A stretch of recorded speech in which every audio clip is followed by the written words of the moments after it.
Everybody, and welcome to today's webinar. My name is Richard Bryant, and this webinar is part of our Resilient Kids and Youth program. And today I'm joined by one of our Outback Futures counsellors, Matt Bates. So, Matt, thanks for coming on. It's great to chat. No worries. I'm really excited about what we're going to talk about today. So, what are we going to talk about? I thought I'd throw out the idea of thinking about how do we support people through grief and loss. It's quite a common question I get as a therapist, and how do we support people in that space? So I thought I'd bring that idea along today. Great. And I believe we've got 4 tips specifically in that as well. So 4 actionable tips for people. Yeah, I kind of had some ideas on what would be something that we can take away, listening along to this, what are some key things to remember and that kind of thing. And there's 4 kind of broad ideas, but also some little tangible things that we can kind of maybe think about to walk away with today. Sounds good. All right. So what is grief and loss more broadly speaking? So we hear that phrase a lot, but I think it's probably a wise thing that we define that straight up so that everybody's on the same page. Yeah, because I mean, we mostly associate grief with death, but there are a lot more other things or ideas or parts of life events that people may grieve, and that's why we kind of call the term grief and loss. We put them together. So understanding that there can be different ideas or what it might look like it can be very different, because that's kind of the starting point of how we can support people through that space. So today we'll kind of explore that a little bit more. Okay, sounds good. So why is it important for people to address this issue then? Well, as a counsellor who works in this space quite frequently, I remember someone saying to me years ago, if you're lucky enough, you're going to grieve a lot in life, which at the time was a little bit kind of paradoxical in my mind. But then, doing the work, I kind of understood what they were talking about, and that it's quite a universal experience. Almost arguably everyone listening today may have grieved something in their life. So understanding how we can support people in that space is kind of important, because you may come across this quite a few times in your life. So yeah, that's kind of one of the big part I think about it is a bit of a natural part of life, is grieving and loss around different events and that kind of thing. So that's why it could be really important to understand how to support people in that space. Yeah, definitely. So what is it meant? What do you mean by when you talk about loss? So unpack that a bit more, because when it's not related to death necessarily. Well, that's the common thing we think about with grieving is death, but there's a whole bunch of, I guess, different ideas we talk about with changes in life, or life stages is another good one. But it could be things like loss of a lifestyle, loss of even things like a limb, for example. That's going to change the way we have to live, or the way we engage with the world and that kind of thing. So understanding that grieving can be activated by different life stages, life events for people. Another one I draw upon is high school graduation. It's quite a unique experience for some people. I really enjoyed high school, especially the last couple of years. And it was a bit of a grieving process graduating high school, but for some, it's quite a relief to leave high school and join the next journey and chapter of life and rediscovery of who we are. However, just understanding that we can grieve something is quite different than it is to death. I come across this a lot with relationship counseling as well. When, for example, we may have a trust issue or something may have come up where someone broke each other's trust. There can be a bit of a grieving process in that. Like, we're going to now have to redefine the boundaries of the relationship, or, grieve what happened before, grieving that trust. That we used to trust that person wholeheartedly, and now there's a little bit of skepticism. So that can be a bit of a process. So again, there's a wide gambit of things that we could feel grief towards that isn't just death. That is really interesting. Even as you were just talking then, I was thinking about, so I've got a little 14-month-old girl who I, love dearly, and was so looking forward to becoming a dad, and I'm stoked to that I am a dad.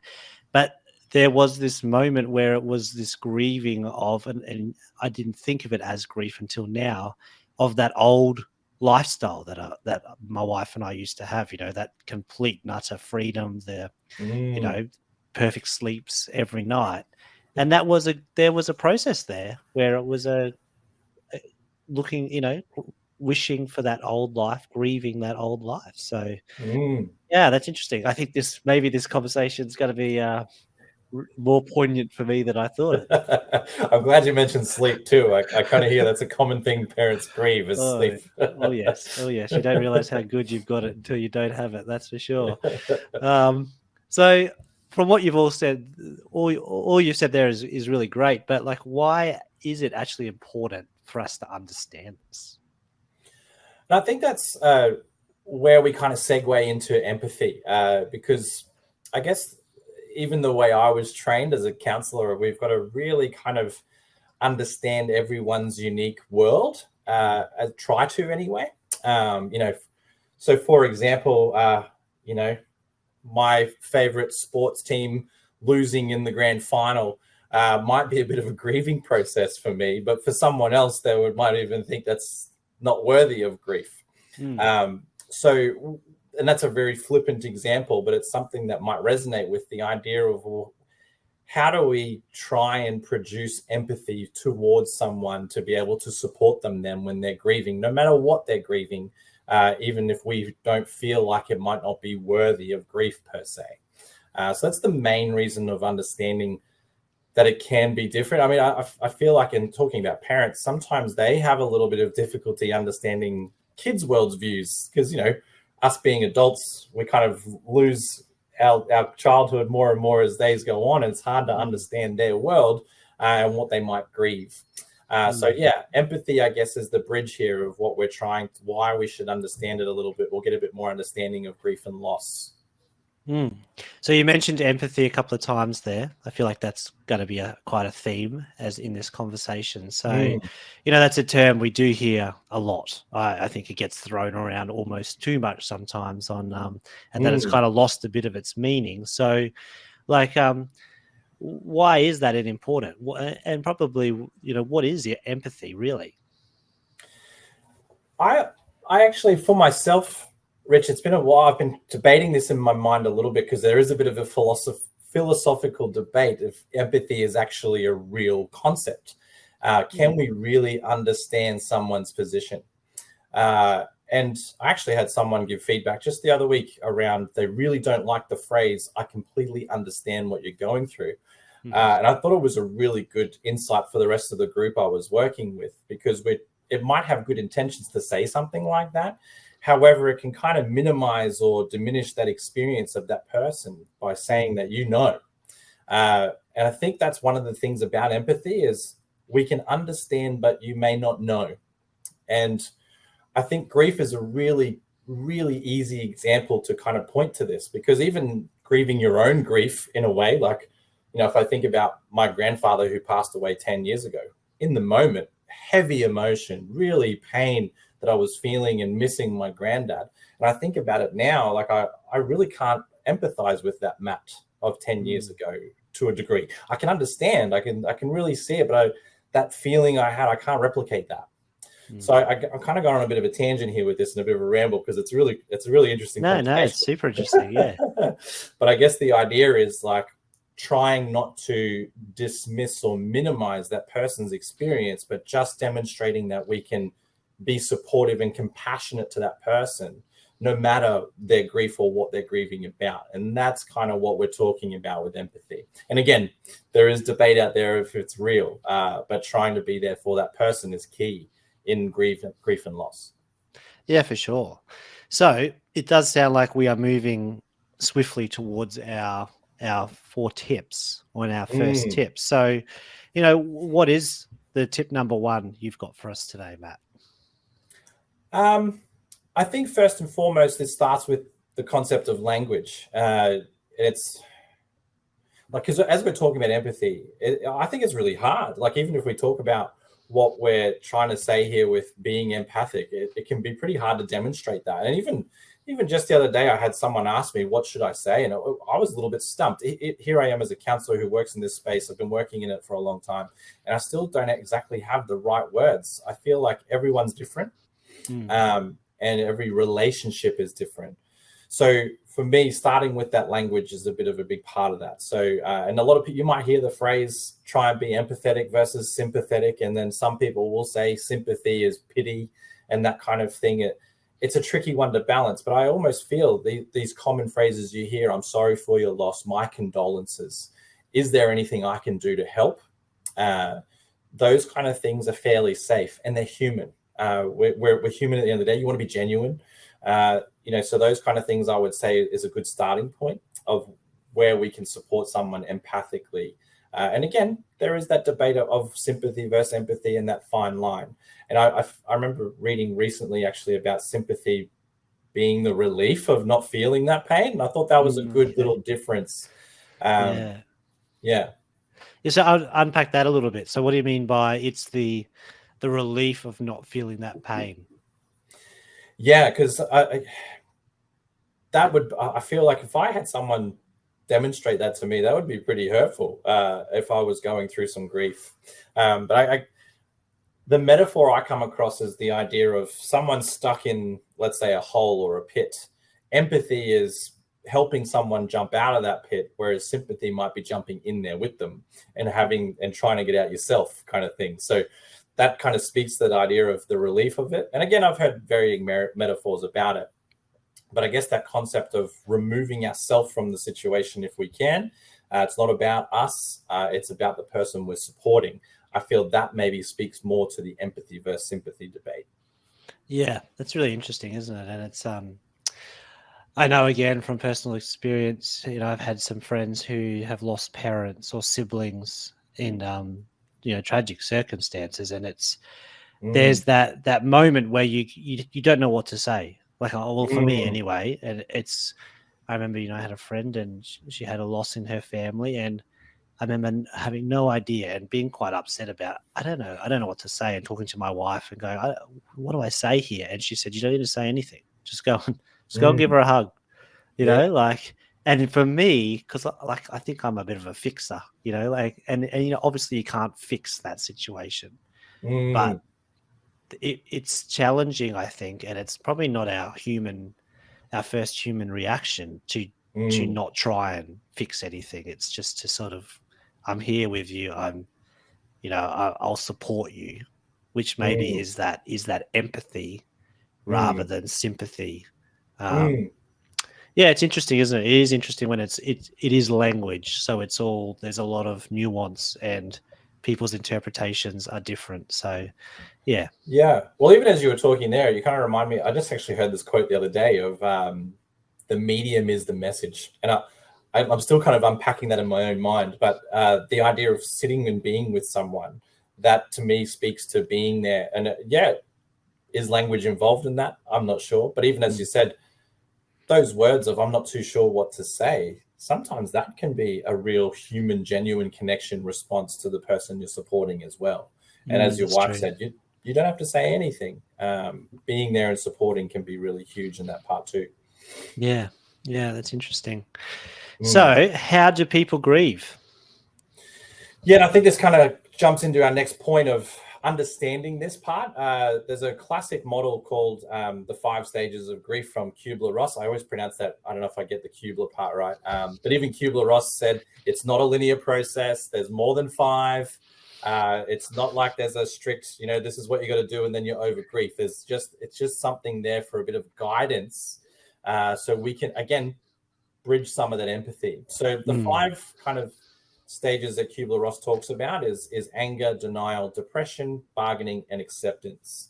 And again, I'll talk to some other ideas around that in a moment, but just understanding that it can come in many different forms and different ways, and people might be in different parts of their own process of grieving, and understanding that firstly can help us to be more empathetic and supportive to that person.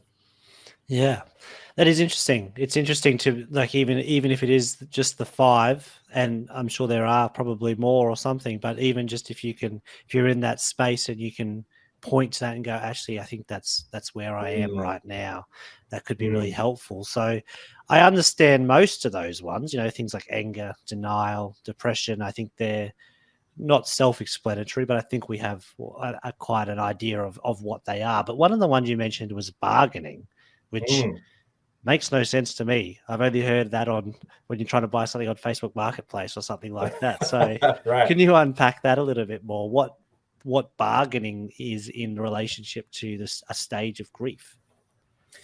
Yeah, it's an interesting one depending on what they're grieving as well. It's something I've found as a counselor. It's generally speaking something we process together with people in a counseling session. But this is kind of where we've got people reflecting on the if onlys, the what ifs of what happened prior to the loss, whether it was death or something else that they're grieving. And this can be a pretty of a process for people to try and understand why they're asking these questions, and they keep coming sometimes. It can be a bit prolonged or whatever it might be. Again, everyone's different in this part of it, but it's just something that we commonly do see, and it can be really helpful to understand that this is normal. It is a quote unquote normal part of the grieving process for some. And again, that 5 stages is a guide. You may not even experience all 5. You may not bargain at all. It might have been, a 95-year-old grandparent and ready to go, and everyone made peace, and there was no real bargaining process. But maybe there was, like, the last conversation, I wish I had done this, or if only I'd come home early. These kind of questions, what people might be processing in that grief state. Yeah, it's so interesting. So, we touched on it a little bit, but why is it important to understand these stages? Yeah, I think I talked about the concept of normalizing because, we might have our own idea of what grieving could or couldn't look like. I commonly tell the story about my parents when our pet passed away maybe 6 or 7 years ago. 15-year-old dog, lived a very good life. Yeah, good innings. Yeah, and, my mum was grieving, her name was Phoebe, grieving Phoebe for a good 4 or 5 weeks. Whereas my stepdad, it was bury him in the backyard, have a good cry, say goodbye. That was it. Like, that was his process of grieving Phoebe, and 2 very different ways of doing it. So I guess what I'm offering there is the idea of recognizing that everyone can do it differently. And if they are in maybe a bargaining phase or even anger, it's quite a paradoxical one can be for some people to process, is why is someone angry about someone passing away naturally or something? Again, very normal. Understanding that it can happen and normalizing that for someone is why it's important to understand these varying kind of ideas of what grief can look like. And again, bridging that gap of empathy, knowing that you might process something one way and someone will process it differently. Yeah, that's so interesting. And it is, like I've seen people where something's happened, and I've looked at them, and in my brain or in my mind have gone, they should be more upset about that, shouldn't they? Or like, and that's you don't like to think that you think like that. I think like that, but I have had those moments where I'm thinking, what's going on here? Not that you dwell on it, but it is that if you take a step back, and I think this ties back in with that empathy, doesn't it? It's sort of going, oh no, they're on their own journey.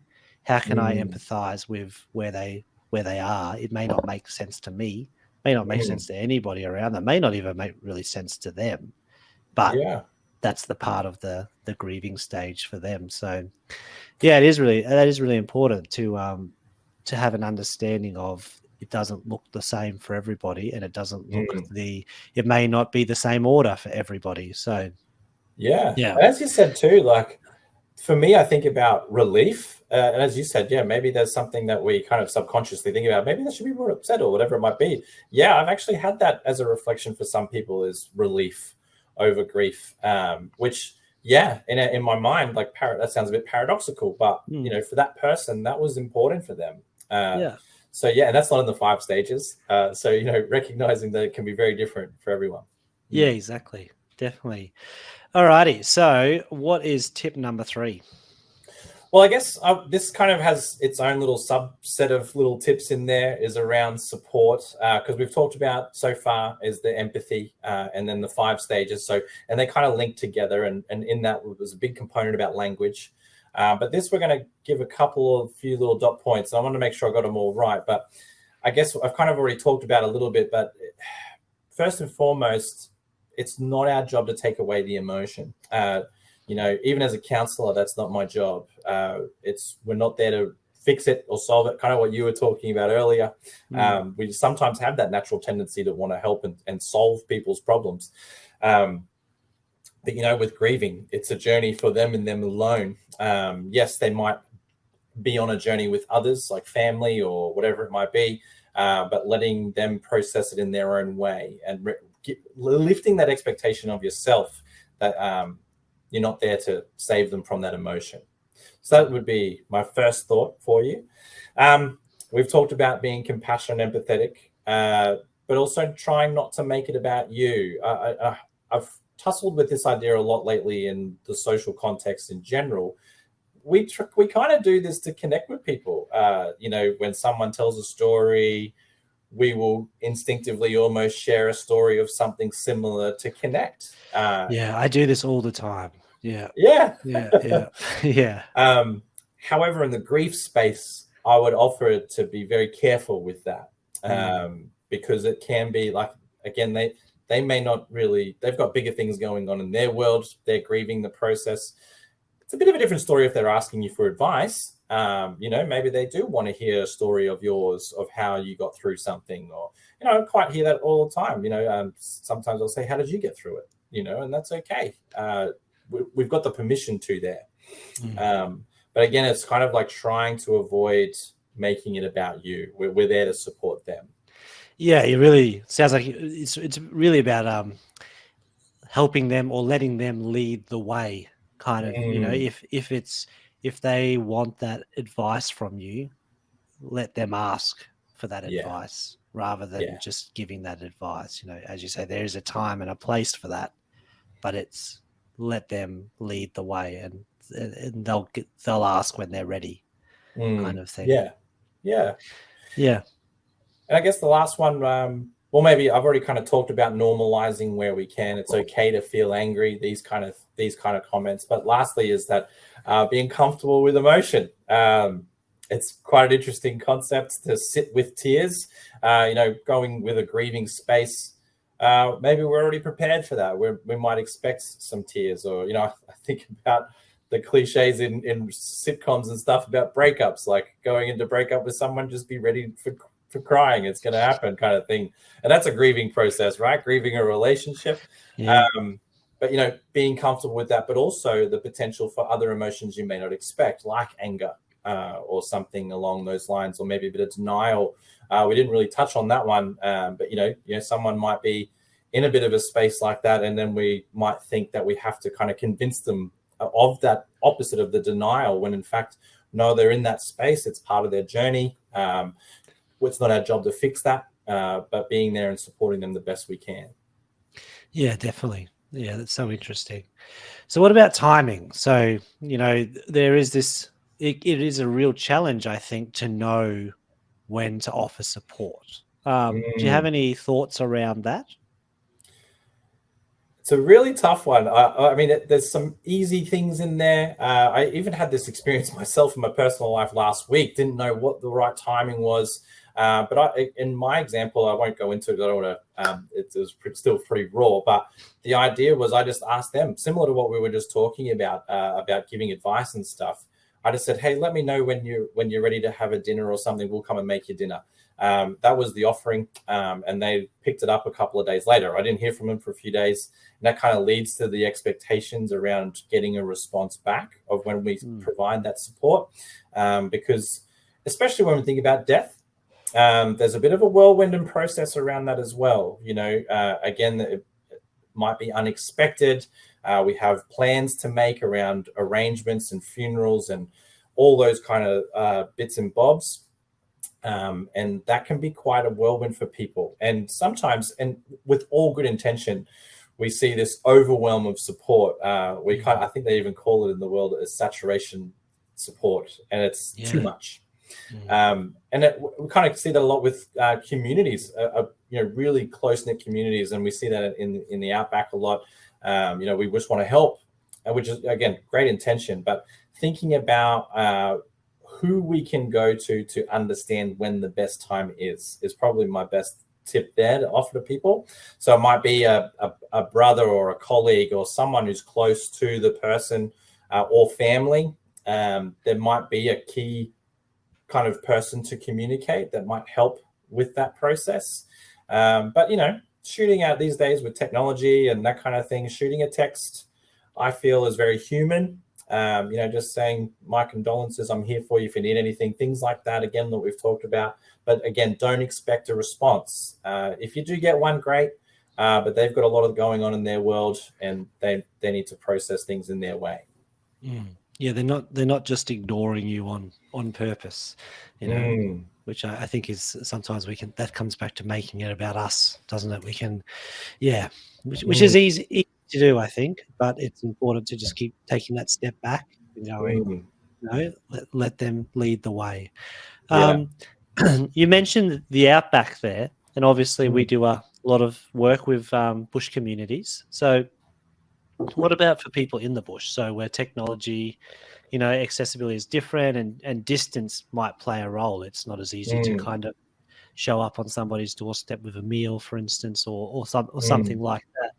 What sort of a tip or advice do you have for our Outback communities?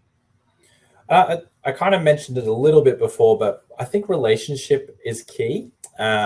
Knowing the relationships around the situation and where you sit in that can be really helpful to understand how we can understand those boundaries or where we are with people. Because, usually in community, a lot of people want to come and help, and it's great. It's wonderful. But yeah, sometimes it can be a bit much. And how do we find that balance? And again, I'm saying this is easier said than done for sure, but offering the best way we can, again, with that, it might be coming to the doorstep, but maybe checking in with someone first.